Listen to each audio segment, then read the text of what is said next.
أعوذ بالله من الشيطان الرجيم. بسم الله الرحمن الرحيم. الحمد لله رب العالمين والصلاة والسلام على أشرف الأنبياء والمرسلين وعلى آله وصحبه أجمعين. اللهم صل على سيدنا محمد وعلى آله وصحبه وبارك وسلم. اللهم أحيينا بالإيمان وأمتنا بالإيمان واحشرنا بالإيمان وأدخلنا الجنة مع الإيمان برحمتك يا أرحم الراحمين. رب اشرح لي صدري ويسر لي أمري واحلل عقدة من لساني يفقهوا قولي. أما بعد. Assalamualaikum warahmatullahi wabarakatuh. Salam sejahtera, salam ukhuwah kepada Afadil Ustaz dan sahabat semua pecinta ilmu yang direzekikan Allah dan dihidayakan dapat hadir dalam majlis ilmu pada malam ini. Syukur Alhamdulillah kita masih lagi menjadi pilihan Allah. Kuliah Isyak kita ini di bawah saluran Google Meet Gemah Nur Iman yang ditadbir urus oleh pengurusi Gemah Nur Iman dan Puan Rusniati binti Mansur dan barisan JK Gemah Nur Iman akan dipimpin oleh Yang Berbahagia Al-Fadhil Majid Ustaz Haji Mak Naim bin Haji Ahmad Al-Hafiz dengan pengajian kita hari ini, pengajian berkitab Nasihat Buat Hati karangan Habib Ali Zainal Abidin. Bagi memberkati majlis, saya mohon ihsan Ustaz untuk memimpin bacaan ummul kitab Al-Fatihah dan pahalanya kita hadiahkan kepada baginda Rasulullah sallallahu alaihi wasallam, keluarganya dan para sahabatnya, para anbiya, para salaf solehin, alim ulama, guru-guru kita, bapa kita, keluarga kita dan semua para muslimin dan muslimat sama ada yang masih hidup ataupun telah kembali ke rahmatullah. Al-Fatihah.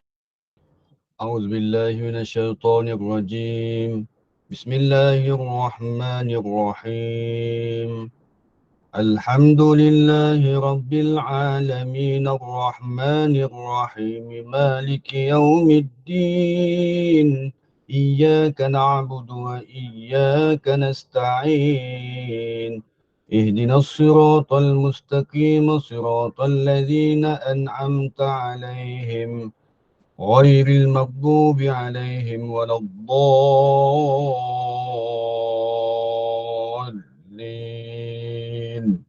آمين. Amin amin ya rabbal alamin. Bagi meneruskan majlis, saya dengan penuh takzim menyerahkan majlis ini kepada Al-Fadhil Ustaz dengan segala hormat dan penuh takzim. Silakan Ustaz. Assalamualaikum warahmatullahi wabarakatuh. Innal hamdalillah nahmaduhu wa nasta'inuhu wa nastaghfiruh wa na'udzu billahi min shururi anfusina wa min sayyiati a'malina. May yahdihillahu fahuwal muhtadi wa may yudlil falan tajida lahu waliyyan mursyida. Wa ba'd. Bismati Puan Ann selaku moderator kita pada malam ni, Puan Rusniati Mansur selaku pengurusi JNI, ibu-ibu, makcik-makcik, kakak, abang-abang, ayah-ayah, pakcik-pakcik yang dikasihi sekalian. Alhamdulillah, syukurillah, syukur banyak-banyak kepada Allah Subhanahu Wa Taala di atas ruang dan peluang yang Allah berikan pada kita pada malam ni. Kita dapat bertemu dalam slot kuliah Isyak bersama dengan saya, iaitu bagi membahaskan dan membicarakan satu kitab yang cukup menarik, iaitu kitab berkenaan dengan rahsia bagi hati. Lebih kurang tajuk yang akan kita bicarakan pada malam ni iaitu sahabat yang baik. Malam ni kita nak tahu sahabat yang baik ni siapa yang sebenarnya.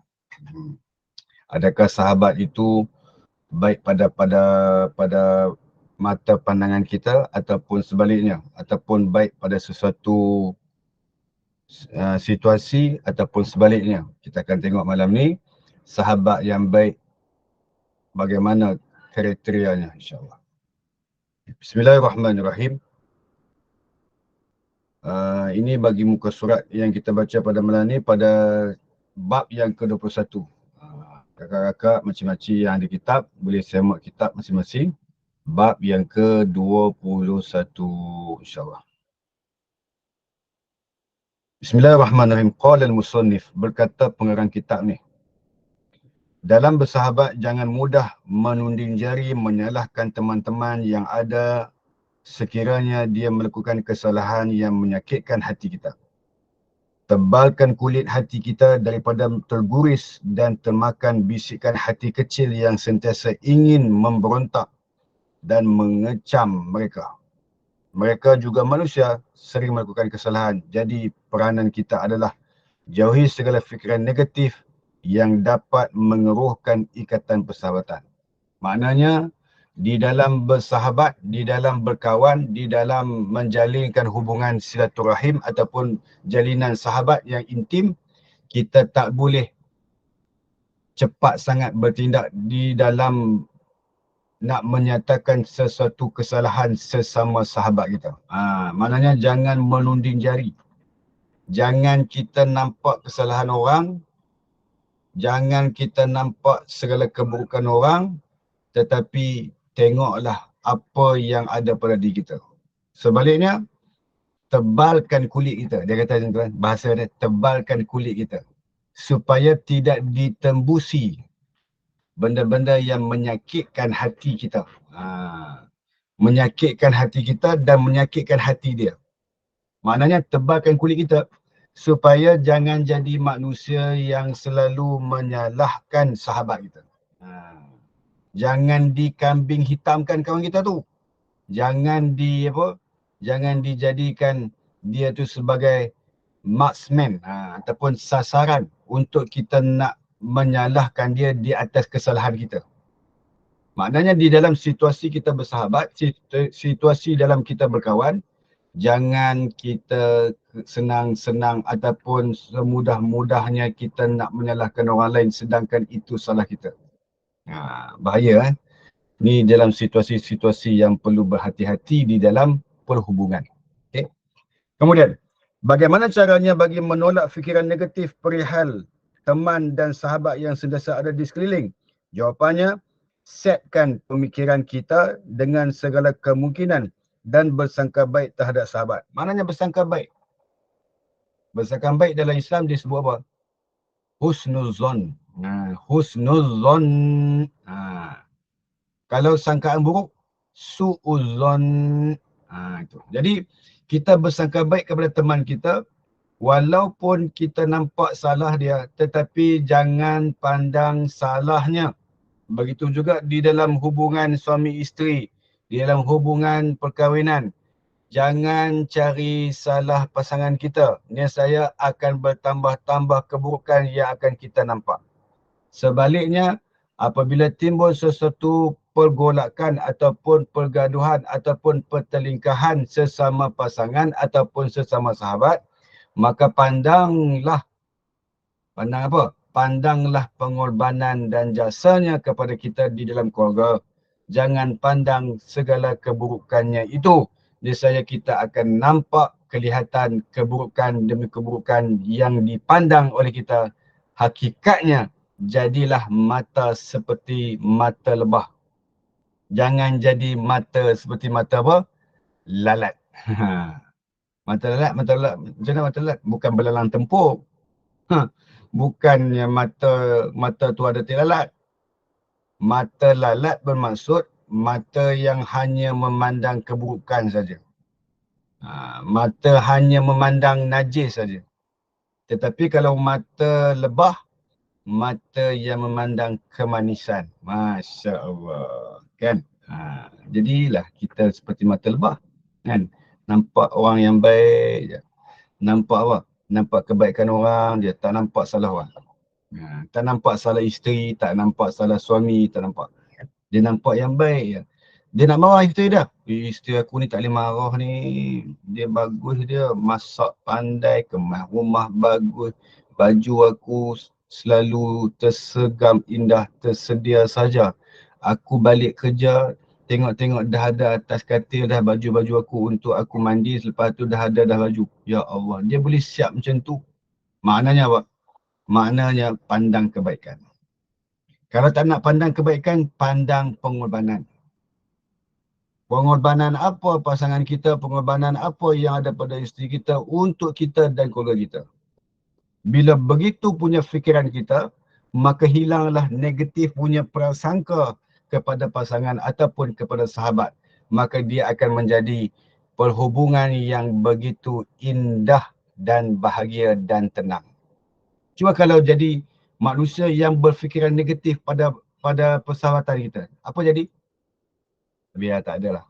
Jadi maknanya dia akan nampak apa? Dia akan nampak buruk. Tengok ni tak kena, ni tak kena, ni tak kena, ni tak kena. Sebab apa?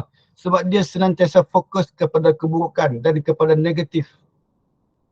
maka dia akan timbul persengketaan, bahkan berlakulah pergaduhan dan pertelingkahan yang tak sepatutnya berlaku dan tak sepatutnya berfikiran negatif terhadap sahabat-sahabat. Maka hindarkan diri kita daripada persengketaan. Cuba dengar lagu Teman Sejati.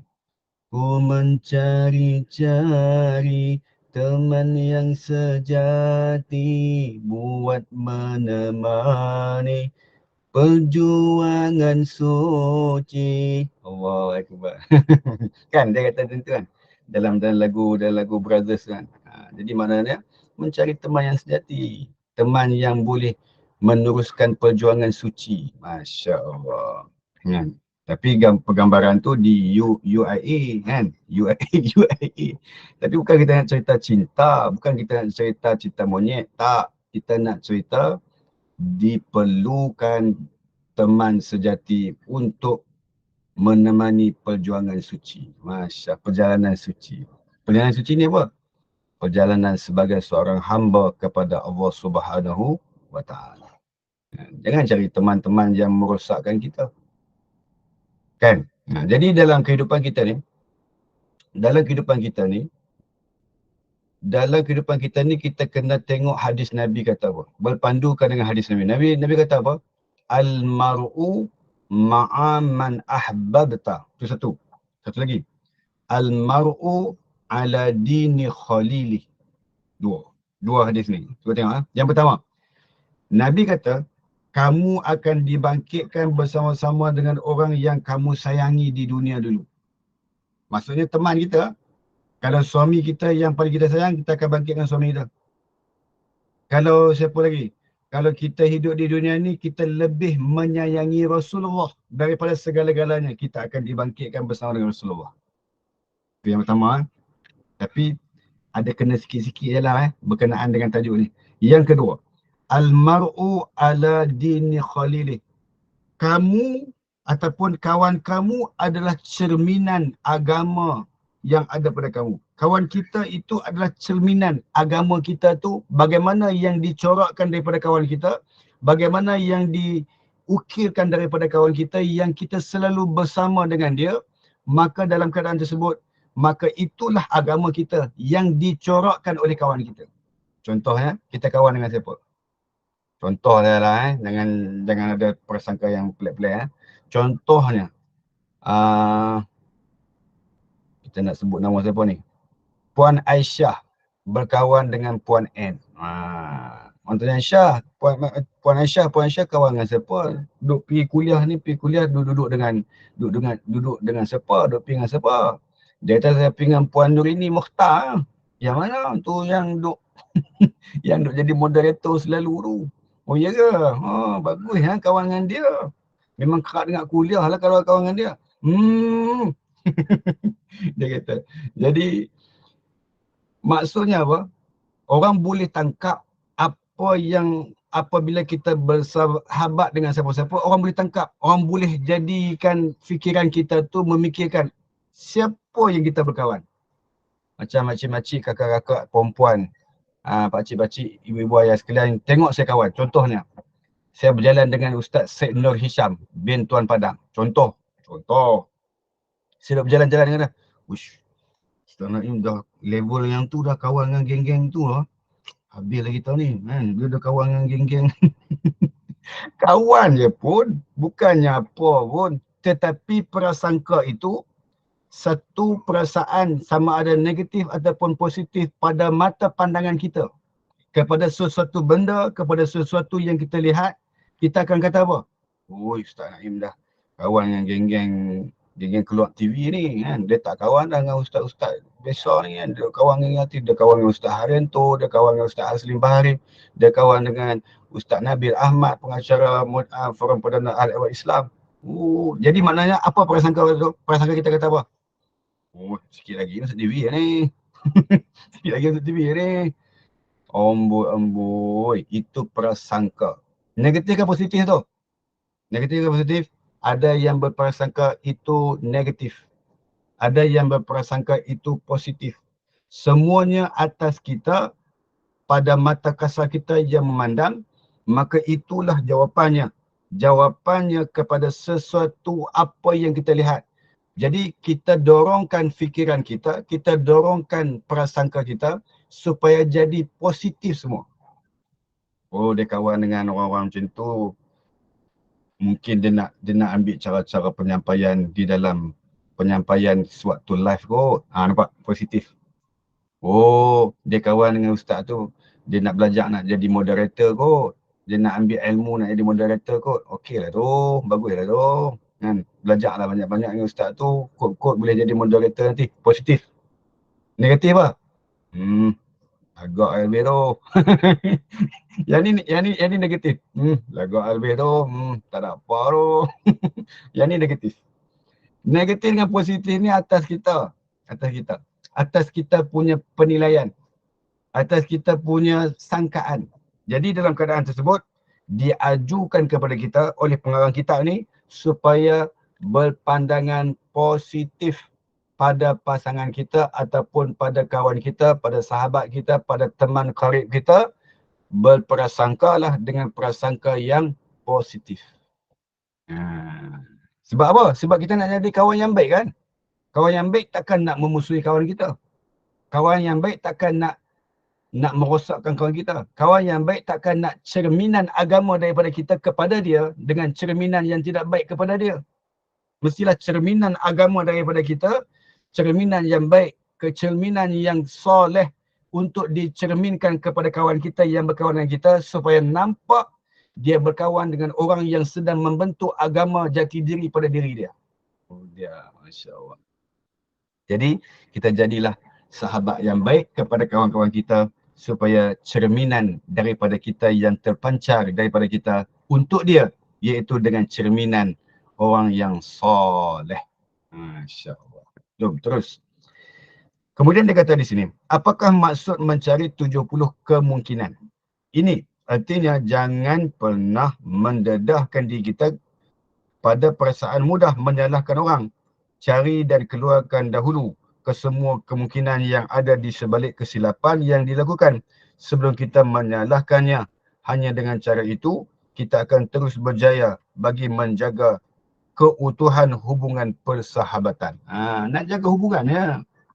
Nak jaga hubungan. Nak jaga hubungan supaya tak terjebak dengan benda-benda yang boleh merosakkan hubungan. Menjaga hubungan dalam keadaan mencari apa? Mencari titik apa? Titik kebaikan daripada sahabat kita. Bukan mencari titik perbalahan, bukan mencari titik perkecohan. Perkecohan. Jadi kita nak cari apa? Titik persamaan dan titik kebaikan dan titik kemuliaan yang ada di dalam perhubungan tersebut.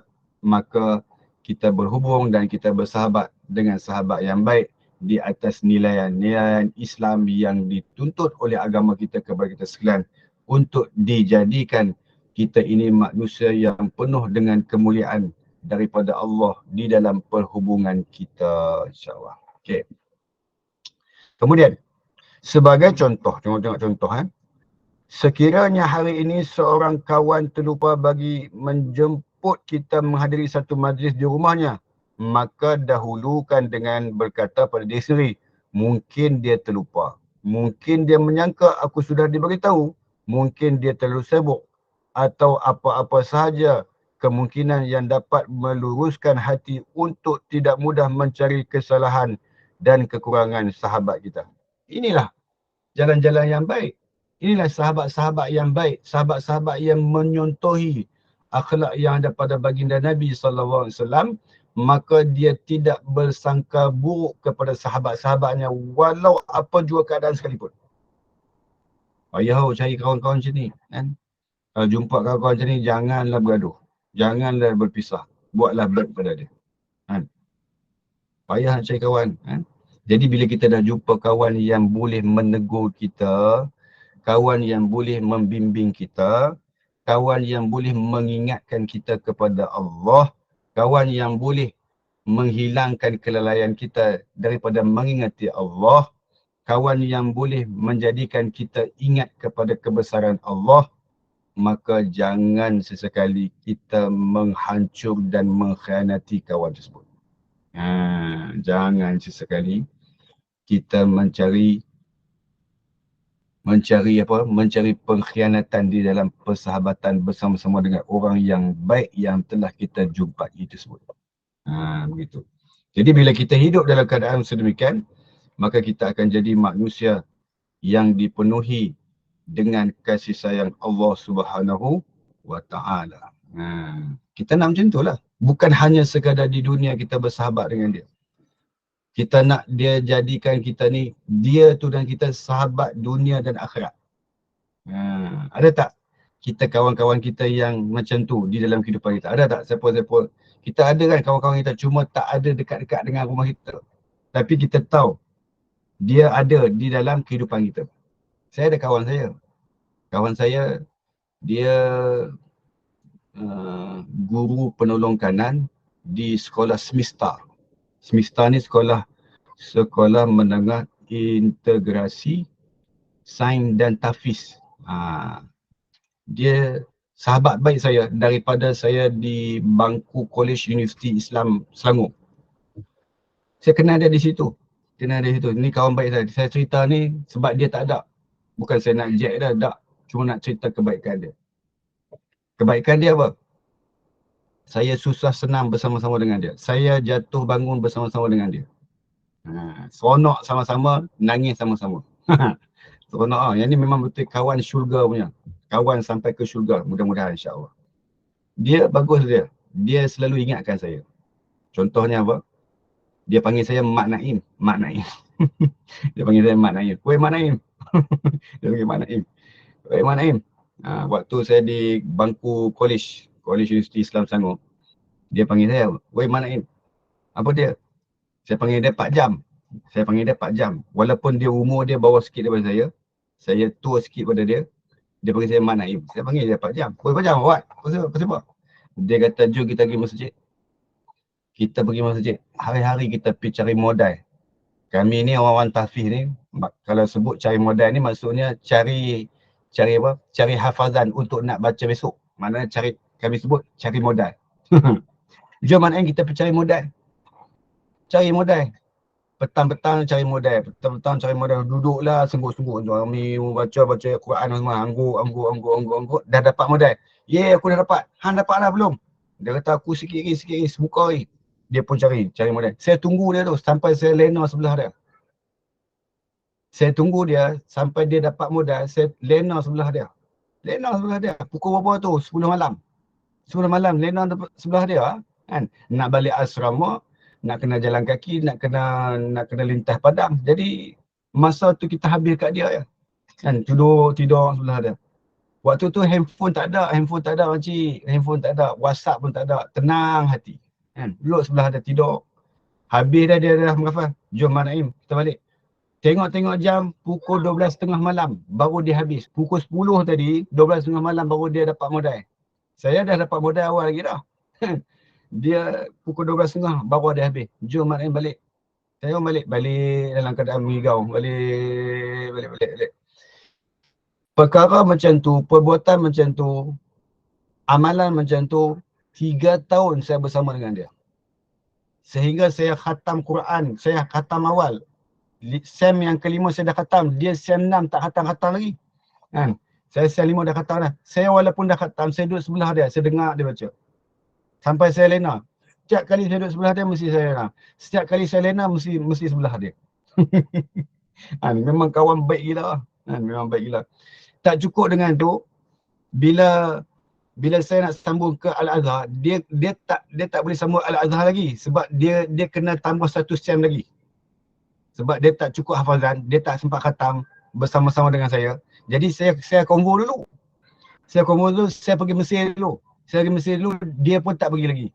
Dia kata aku nak ambil subjek macam Mak Naim, aku nak duduk tempat bersama dengan Mak Naim. Nak duduk dengan Mak Naim je. Dia tiru saya sebiji. Kan? Kita tak pergi sana, dia pun tak pergi sana. Kita pergi sini, dia pergi sini. Dia memang tiru sebiji protostat. Sampailah saya di Al-Azhar, seorang-seorang saya tanpa ada dia. Dia tak ada. Kan? Saya duduk seorang-seorang di sana, saya mengapai masuk universiti. Tahun depan, tengok-tengok dia kata, Mak Naim, aku nak duduk tempat hang, tolong ejah kat aku nak duduk sekali dengan hang. Oh, hang ni tak boleh berenggang dengan aku ni. Sahabat yang baik. Sahabat yang baik. Apa jadi? Dia pun sampai ke Mesir, saya pergi ambil dia dekat airport.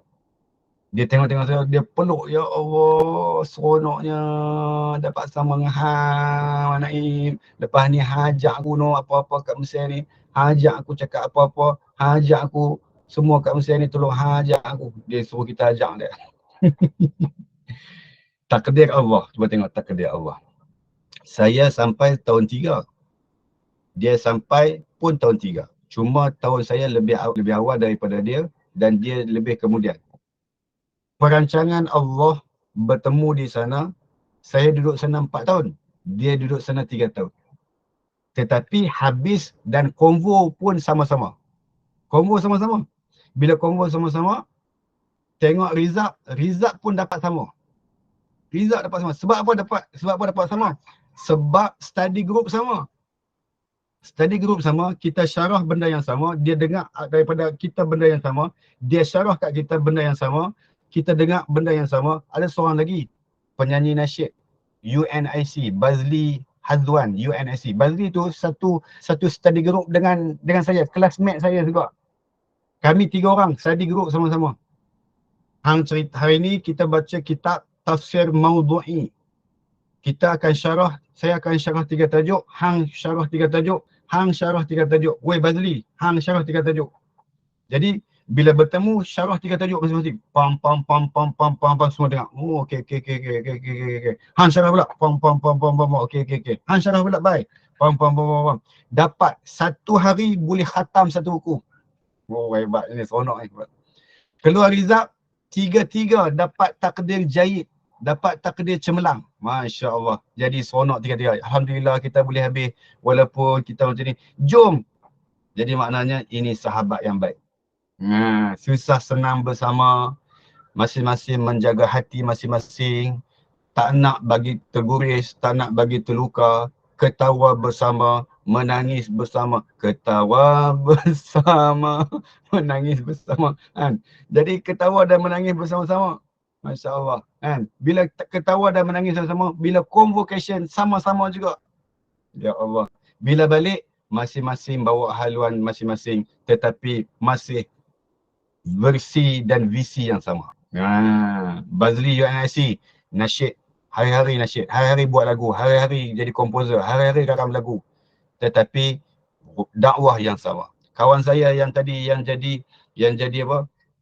Penolong kanan hal ehwal murid di semesta, di MITS, Mahat Integrasi Tafiz Selangor. Dia juga satu metod yang sama, satu haluan yang sama, iaitu Al-Quran. Saya juga metod yang sama, walaupun saya tentera, walaupun saya hari-hari pakai baju uniform, tetapi perjuangan saya tetap yang sama. Itulah yang dikatakan perjuangan suci. Jadi maknanya benda yang sama, tetapi kita di dalam ruang lingkup yang berbeza, ataupun kita di dalam saluran yang berbeza, tetapi hala tuju yang sama. Jadi ala kulihannya, inilah yang dikatakan kawan baik-baik. Saya tak pernah bergaduh dengan 3 orang kami. Tak pernah bergaduh. 3 orang kami tak pernah bergaduh. Masing-masing kalau ada masalah, tak berani cerita aib masing-masing. Tak berani cerita apa yang ada kekurangan pada kita. Semua jumpa, semua puji masing-masing.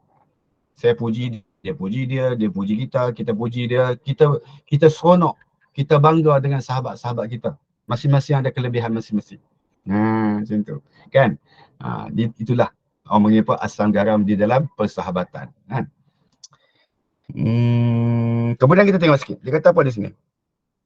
Contoh lain, sekiranya kita berselisih bahu dengan seorang sahabat dan tidak langsung menegur ataupun menghulurkan salam kepada kita, maka fikirlah mungkin dia sedang sibuk, mungkin fikirannya sedang bercelaru dan tidak ingin diganggu, atau mungkin dia ingin cepat.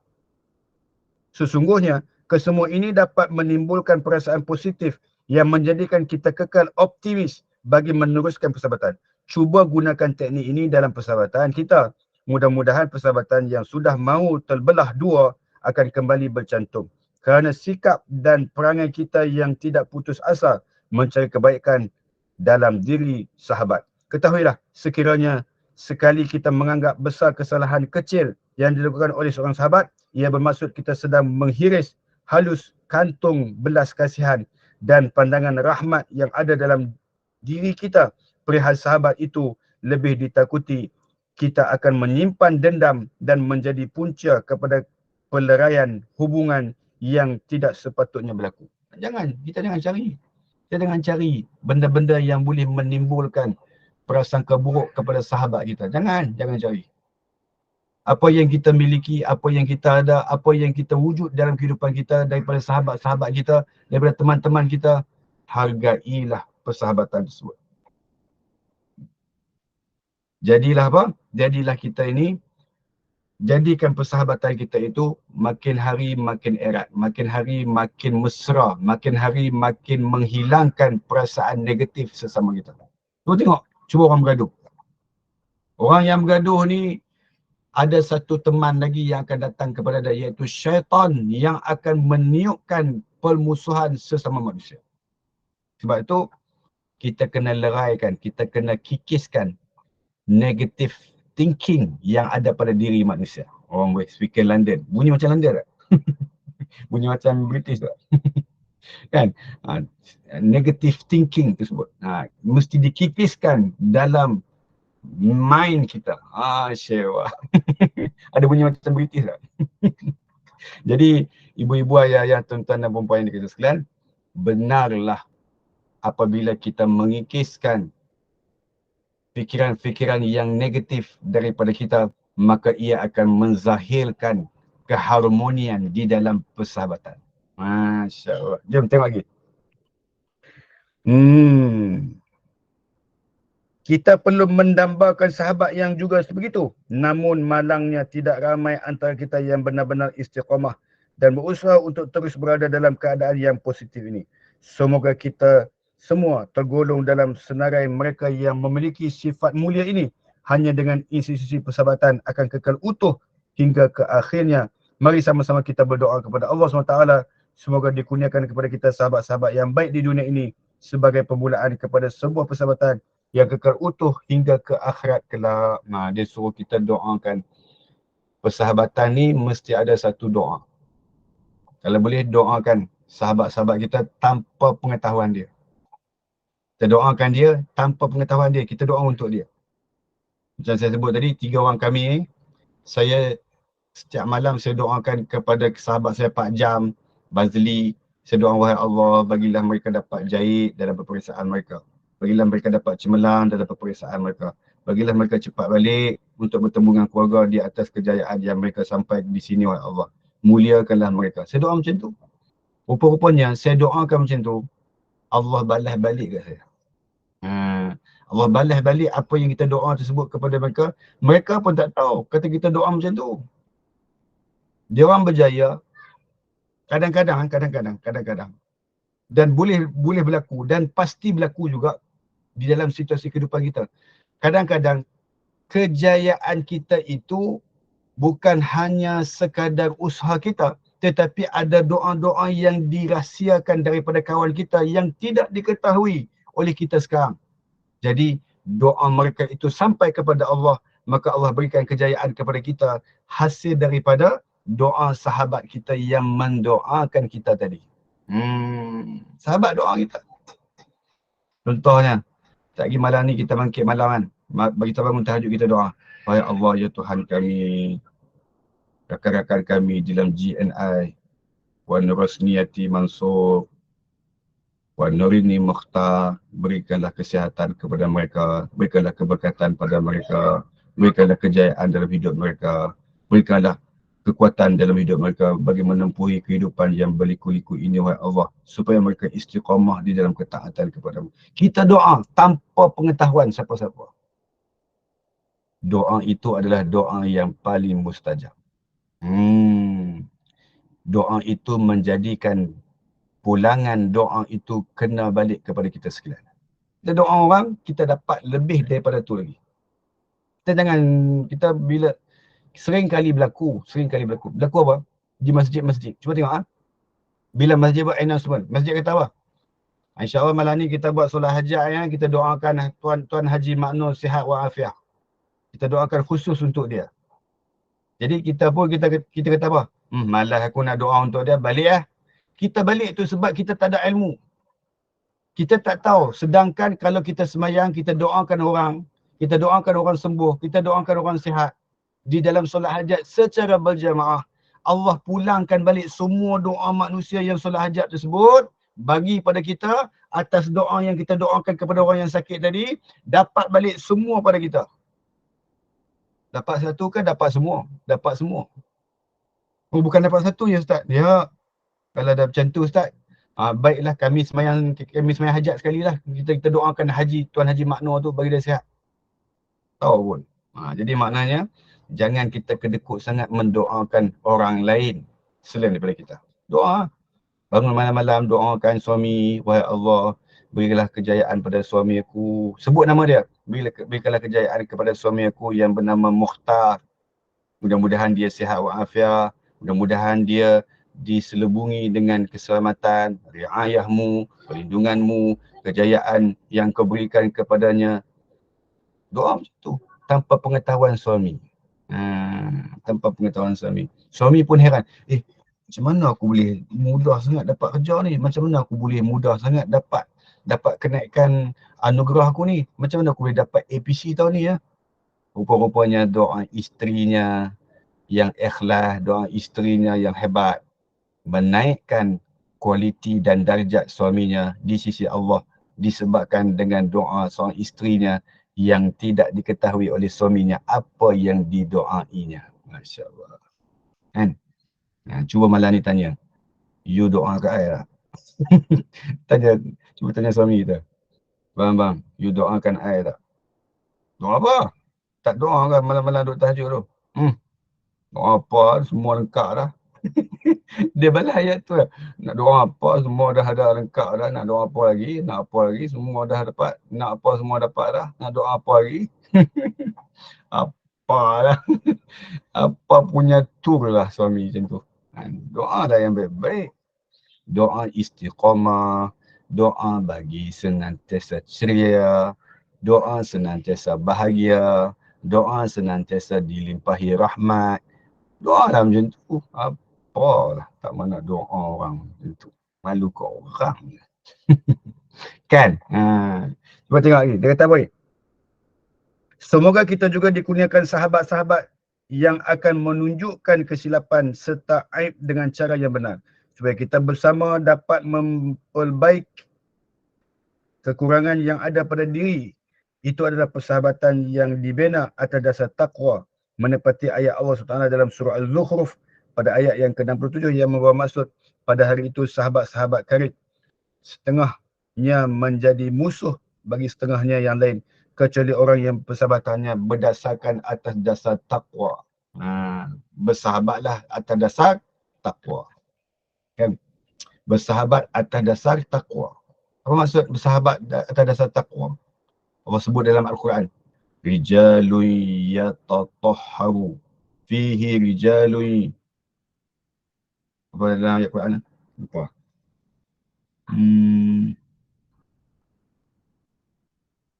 Dalam surah At-Taubah. Allah sebut apa? Fihi rijalun yatatahharu. Mereka ini ada sahabat-sahabat yang sedang membersihkan diri mereka. Membersihkan diri mereka bersama-sama. Bersahabat dalam masa yang sama membersihkan diri masing-masing. Maksudnya apa? Menghapuskan segala mazmumah di dalam diri mereka serta dibersihkan diri mereka dengan mengingati Allah Subhanahu wa taala. Macam tu. Kemudian pada hari itu sahabat-sahabat karib setengahnya menjadi musuh bagi setengahnya yang lain kecuali orang yang persahabatannya berdasarkan takwa. Terakhir, jangan pernah marah ataupun menengking para sahabat sekiranya diri kita ditegur kerana kesalahan dan kealpaan diri. Bahkan ucaplah terima kasih kepada mereka dengan bercakap benar dan sudi membetulkan kesilapan kita, itu adalah bukti kecintaan serta kesetiaannya pada ikatan persahabatan yang dibina. Sesungguhnya sahabat yang baik adalah mereka yang sudi membetulkan kesilapan dan sentiasa ada bersama dengan kita, memimpin tangan serta memberi semangat untuk terus memperbaiki diri menuju ke arah yang lebih terbaik. Inilah sahabat. Kan? Membaiki diri untuk bersahabat. Menolakkan segala persengketaan dan mazmumah dan negatif dalam diri kita terhadap sahabat-sahabat kita. Macam tu. Kan? Itu ceritanya berkenaan dengan sahabat ni. Kan? Boleh faham tak tu? Agak-agak setakat tu boleh faham tak? Oh makcik. Okey. Faham Ustaz. Alhamdulillah.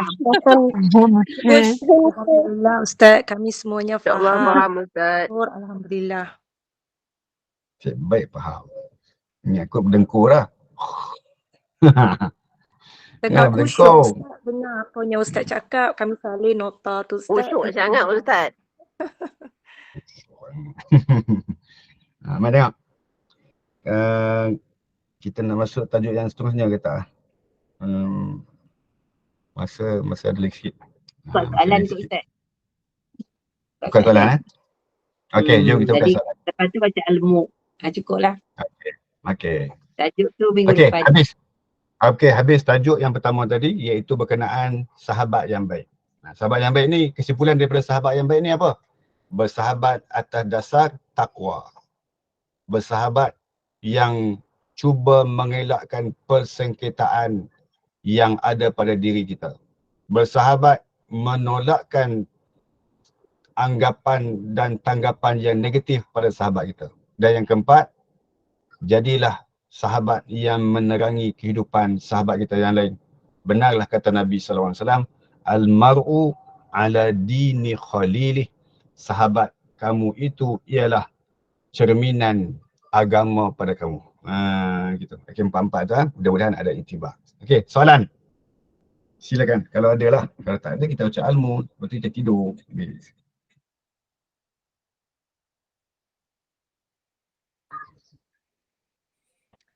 Assalamualaikum Ustaz. Memang susah nak cari sahabat yang baik Ustaz, tapi kita semua kena usahakan Ustaz untuk dapatkan sahabat yang baik, pasangan yang baik. Ujian terlalu banyak Ustaz. Terima kasih. Apa pendapat Ustaz? Dapat apa? Apa Pendapat? pendapat Ustaz bila kita nak cari sahabat ni, perlukah kita memilih sahabat tu? Macam itulah, perlukah kita memilih sahabat yang membawa kita ke arah syurga ataupun kita boleh berkawan dengan semua orang? Macam mana kita nak tahu ciri-ciri sahabat tu sahabat yang boleh membawa kita ke syurga? Itu je soalan saya Ustaz. Terima kasih. Sahabat dengan kawan satu kalimat yang berbeza. Kawan boleh cari. Kan? Kawan boleh cari. Sahabat sukar dicari ganti. Itu yang pertama. Yang kedua, macam mana kita nak jadikan seorang itu sebagai sahabat kita? Carilah kawan yang boleh menegur kita untuk mengingati Allah. Yang kedua, yang ketiga, carilah sahabat yang boleh mengingatkan diri kita kepada Allah. Kalau ada ciri-ciri ni, kawanlah. Bersahabatlah dengan dia. Yang ketiga, carilah sahabat-sahabat yang boleh menjadikan kita punya amal ibadah istiqamah dengan sebab bersahabat dengan dia. Kadang-kadang kita berkawan, bila sampai satu part kita nak buat ibadah, dia kata, tak apa hampir buat lah, aku tak nak buat. Tak apa hampir lah, aku tak nak. Dia lari daripada kita, sedangkan kita ajak dia nak buat baik. Dia kata, tak apa hampir lah. Aku tak sampai masa lagi. Tak apa. Ada tak macam tu? Kadang-kadang ada kan, kawan-kawan macam tu. Jadi ala kulihalnya, carilah kawan-kawan yang boleh mengingatkan kita kepada Allah, yang boleh mengamalkan amalan-amalan dengan istiqamah, yang boleh mengingatkan kita dengan Allah. Maka itulah kawan yang paling bermutu dan berkualiti di dalam persahabatan. Kan? Lain? Assalamualaikum Ustaz. Nak tanya sedikit. Salam Puan Robiah, ya.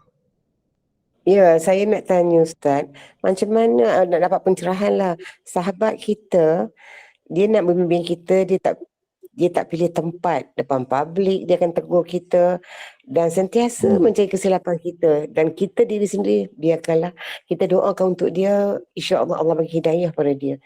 Boleh Ustaz bagi pencerahan sedikit dalam kategori persahabatan macam ni? Sahabat kita yang macam tu, kita bimbang, takut dia cuba nak memalukan kita. Tapi dia baik, dia seorang yang baik. Cuma tak kena tempat pada ruang untuk dia menegur kita. Sepatutnya dia sebagai seorang sahabat, dia kena tahu air muka kita macam mana dia khalayak ramai apabila kita tegur dia khalayak ramai. Tak boleh.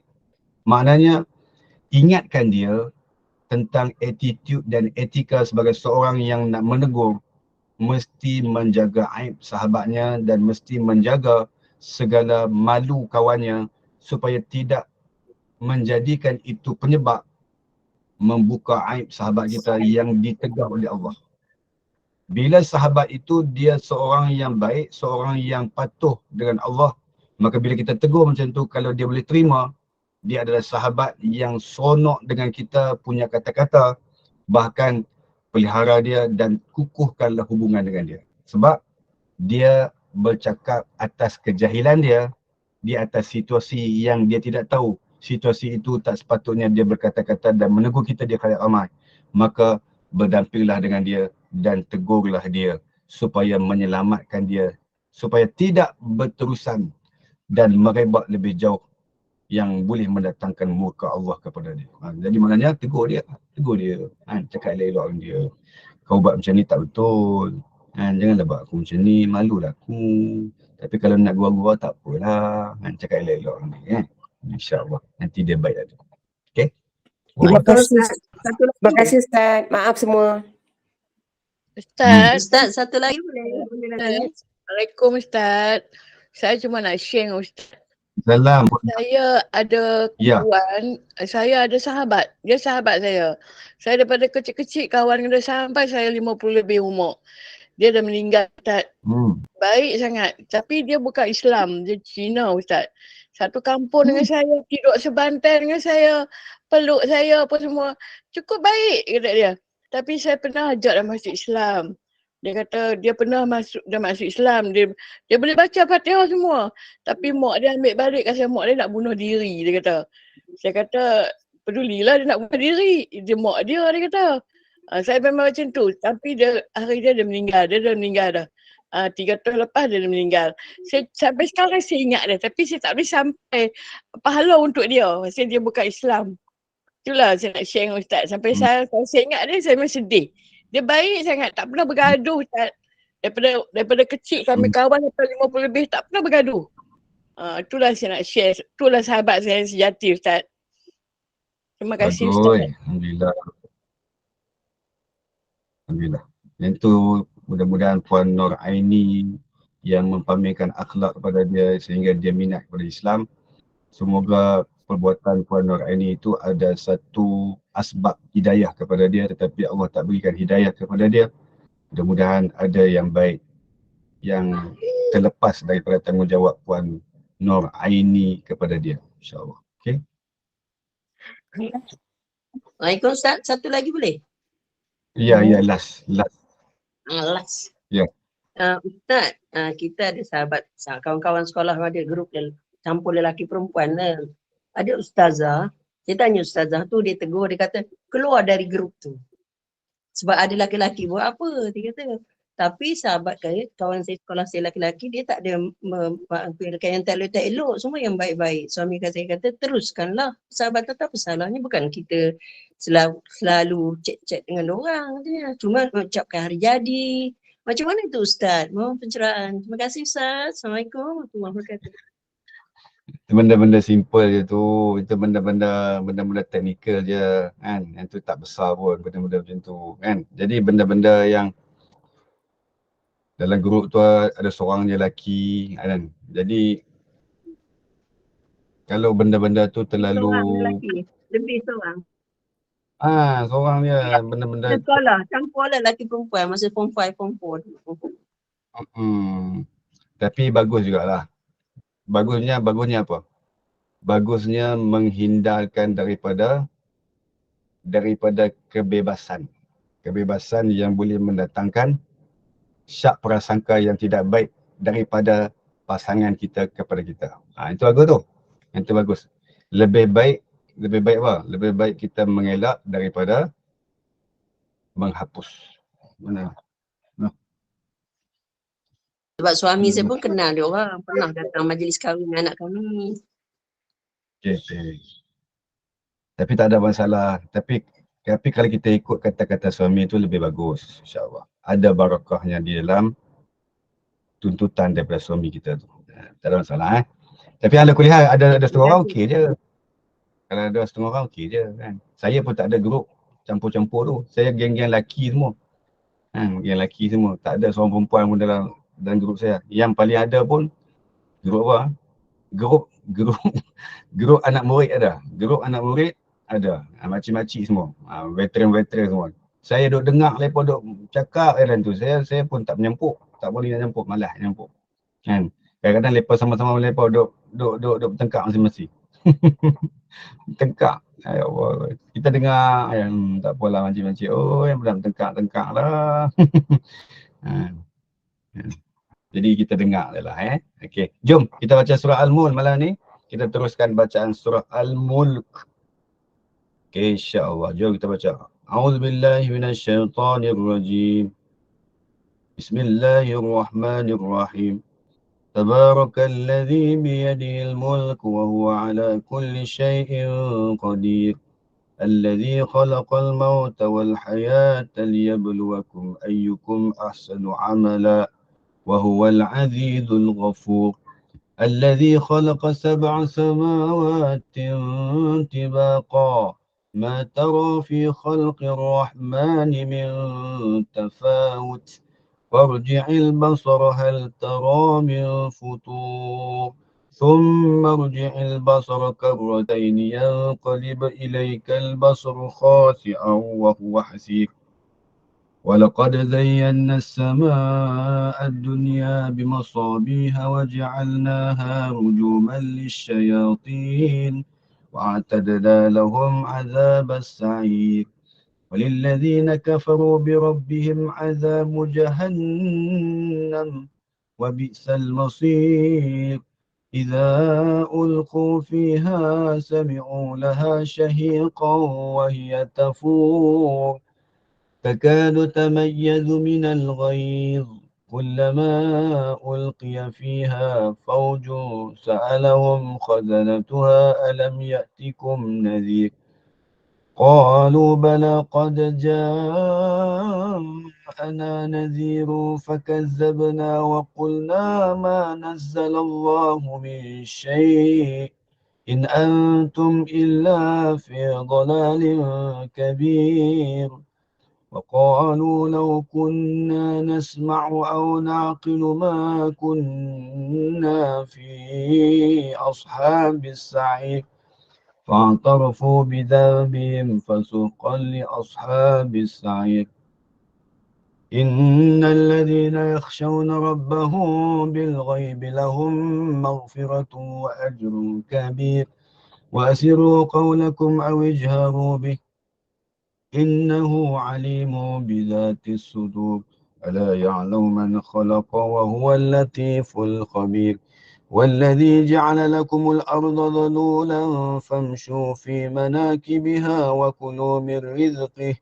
وإليه النشور أأمنتم من في السماء أن يخسف بكم الأرض فإذا هي تمور أم أمنتم من في السماء أن يرسل عليكم حاصبا فستعلمون كيف نذير ولقد كذب الذين من قبلهم فكيف كان نكير أولم يروا إلى الطير فوقهم صافات ويقبضن ما يمسكهن إلا الرحمن إنه بكل شيء بصير أمن هذا الذي هو جند لكم ينصركم من دون الرحمن إن الكافرون إلا في غرور أمن هذا الذي يرزقكم إن أمسك رزقه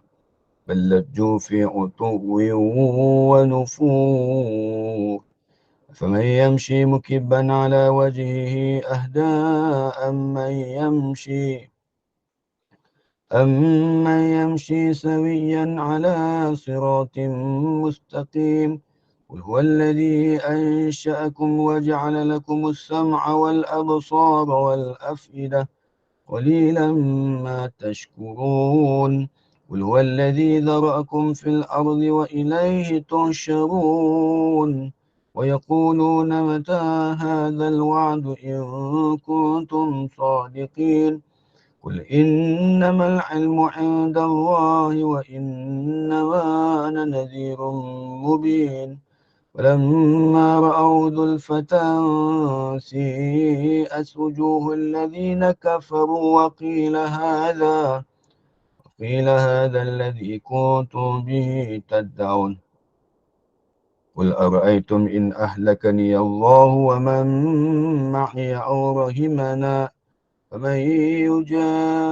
فمن يجير الكافرين من عذاب أليم قل هو الرحمن آمنا به وعليه توكلنا ستعلمون من هو في ضلال مبين قل أرأيتم إن أصبح ماؤكم غورا من يأتيكم بماء معين صدق الله العظيم سبحانك اللهم وبحمدك أشهد أن لا إله إلا أنت أستغفرك وأتوب إليك بسم الله الرحمن الرحيم والعصر إن الإنسان لفي خسر إلا الذين آمنوا وعملوا الصالحات وتواصوا بالحق وتواصوا بالصبر وهذا وبالله التوفيق والهداية والسلام عليكم warahmatullahi wabarakatuh. Terima kasih semua.